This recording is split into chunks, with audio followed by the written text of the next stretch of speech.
This video covers problem find minimum in a sorted rotated array with duplicates. So sorted array obviously looks something like the continuously increasing sequence, and sorted rotated array is that array when we at some point um, shifted, so we had a pivot and we moved the first half to the end of the array and ended up having this kind of array where there is a maximum and a minimum. So the duplicates part complicates things a lot because in addition to the sequences or subsequences where there are a series of duplicated elements, you may end up with array where the sequence is big enough so that when we calculate our middle element with binary search algorithm, we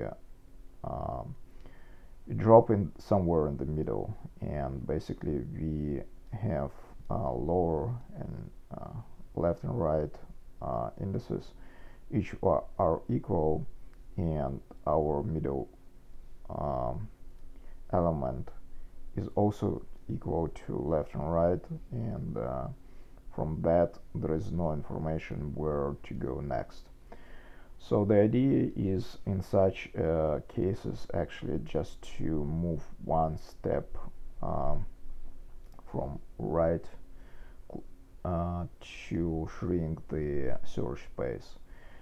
This is not ideal, of course. The worst time complexity will be ON this, because in the most extreme case we will have all the repeating elements and we will have to traverse all the array back to the one element to give an answer. However, because of the definition of the problem, we cannot do better. The average or like assumed time complexity where we have very few duplicates will be in the rooms of all log n. Okay, so how do we check that? So let's start with the last case. What should happen for us to have R move to that point? So first of all, the both element actually should be left and right should be equal. So and M should be equal to them as well. So this is the only case when we need to check this, when we need to move R only by one to the left.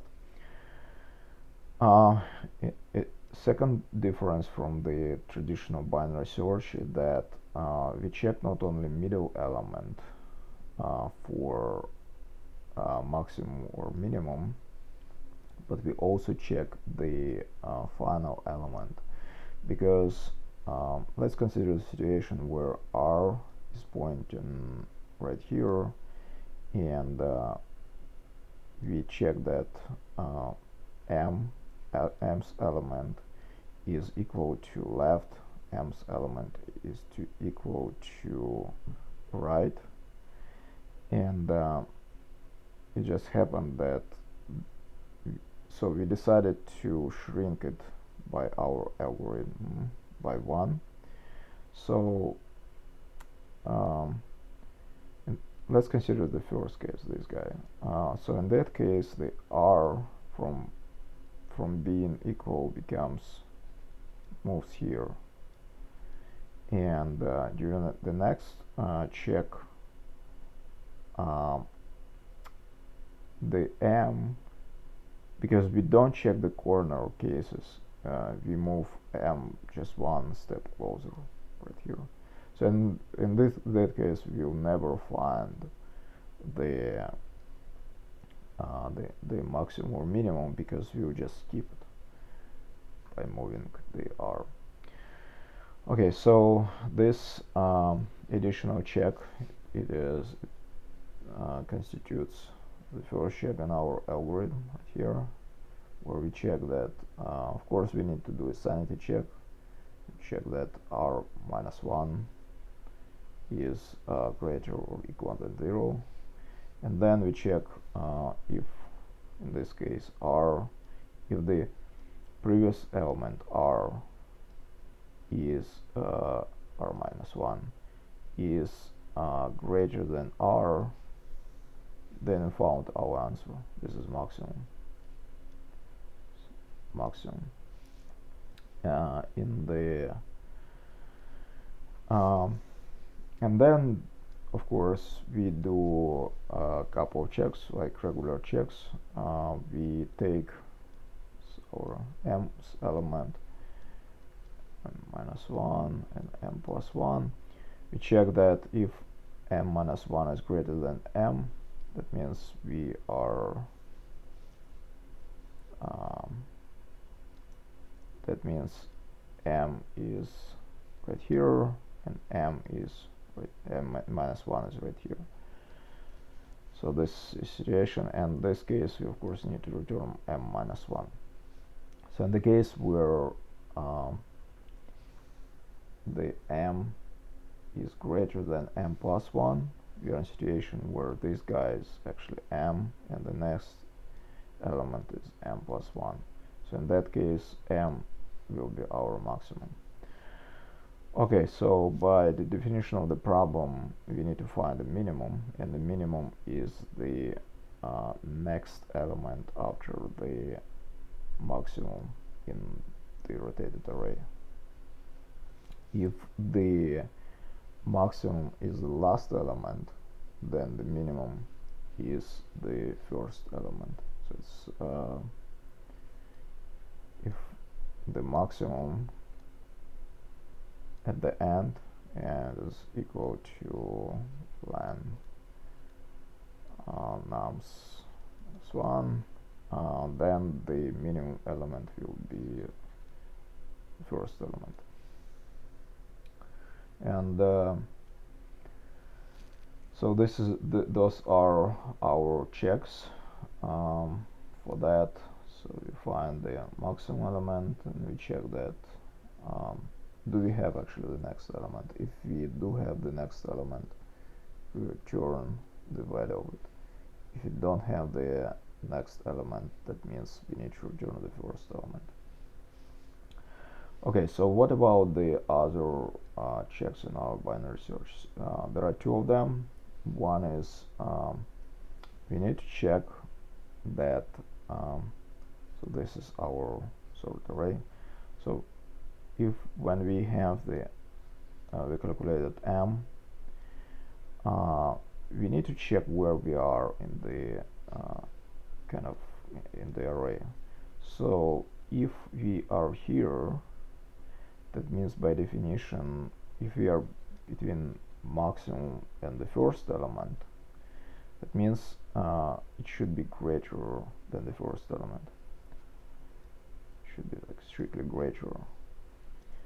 And we already checked that it is not this corner maximum element by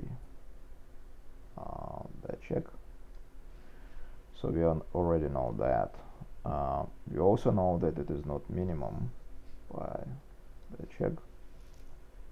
You know, it should be somewhere either here or here.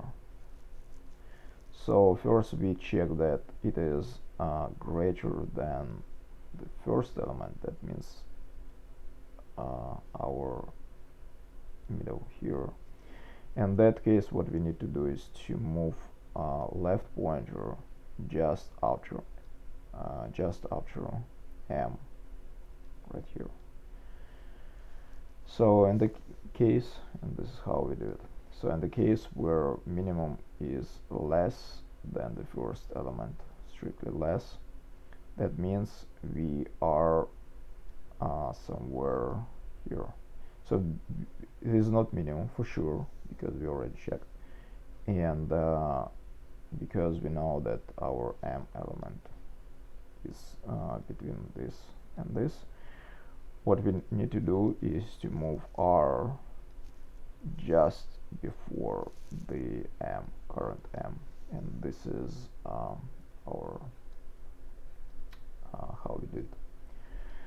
Yeah, and the final case, of course, I already covered this, how you move in, like, like if all of this is not true, then we just shrink the search space by 1, and we move R by 1 to the left. That's it for the algorithm.